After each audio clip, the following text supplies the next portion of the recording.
ہم میں سے بعض جو ذبح کرنے والے ہیں، بعض کسائی ہی بڑے ظالم ہوتے ہیں، اور بعض تو جو موسمی کسائی ہیں ان کا تو اللہ ہی حافظ ہے۔ اناڑی کسائی، صحیح بات ہے، اناڑی کسائی ہے، ٹھیک ہے، آج کل حالات ایسے ہیں، انسان کو اس طرح کے موقع پہ دیہڑی لگا لیتے ہیں لوگ، حالات ایسے ہیں، لیکن اگر ایسا کام کرنا ہے تو کچھ دن ٹریننگ لے لیں۔ جانور کو ویسے کوئی عام جانور ہے اس کو بھی نبی صلی اللہ علیہ وسلم نے پیار سے ذبح کرنے کا حکم دیا، اور قربانی کا جو جانور ہے، جیسا کہ میں نے ابھی عرض کیا تھا، یہ پل صراط پہ ہماری سواری بنے گا، اور یہ شاعر اللہ میں سے ہے، اور شاعر اللہ کی تعظیم ضروری ہوتی ہے۔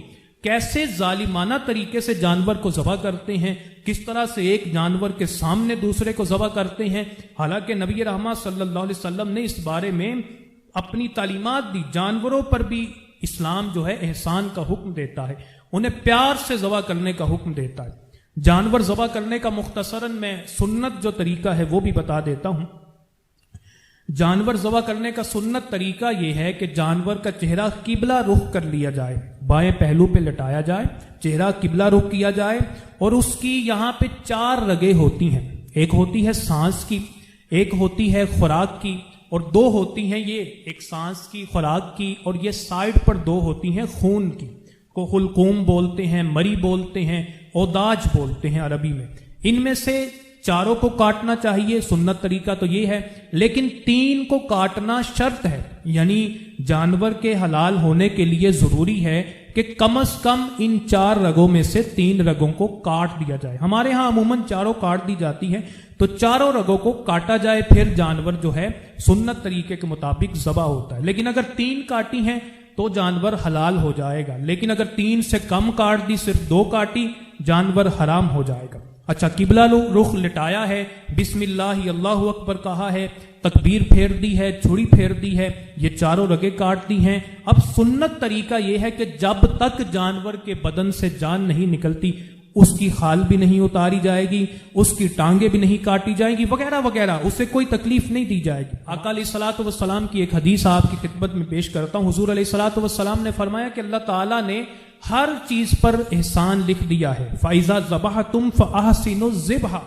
کہ جب تم ذبح کرو تو اچھے طریقے سے ذبح کرو، اور اچھے طریقے سے ذبح کیا ہوتا ہے؟ خود ہی حضور نے فرما دیا، وَلْيُحِدَّ أَحَدُكُمْ شَفْرَتَهُ، تم میں سے کوئی اپنی چھری کو تیز کر لے، تاکہ چھری جتنی تیز ہوگی جانور جلدی ذبح ہو جائے گا، اسے تکلیف کم پہنچے گی۔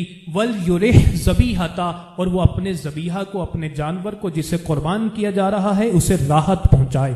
یہ میرے آقا علیہ السلام کا فرمان ہے کہ جانوروں کے ساتھ کیسا سلوک کرنا ہے۔ آقا علیہ السلام نے دیکھا ایک صحابی جانور کے سامنے چھری تیز کر رہے ہیں، حضور علیہ السلام نے منع فرما دیا، فرمایا جانور کے سامنے چھری تیز بھی نہیں کرنی۔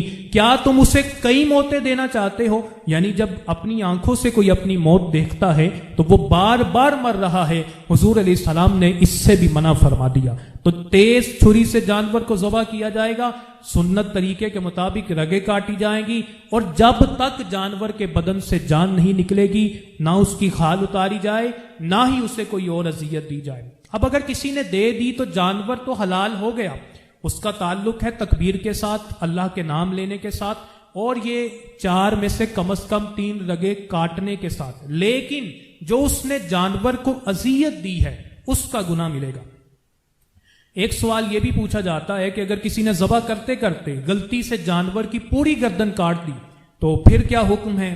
ہمارے ہاں تو لوگ، ہر کوئی مفتی ہے نا اصل میں، یہاں پہ سارے عالم ہیں، اپنی فتوے دیتے ہیں، وہ کہتے ہیں جی جانور حرام ہو جاتا ہے۔ جی جانور حرام نہیں ہوتا، یہ عمل مکروہ ہے، جانور کی پوری گردن کاٹ دینا یہ مکروہ ہے، ناپسندیدہ ہے، لیکن اس طرح جانور جو ہے حرام نہیں ہوتا۔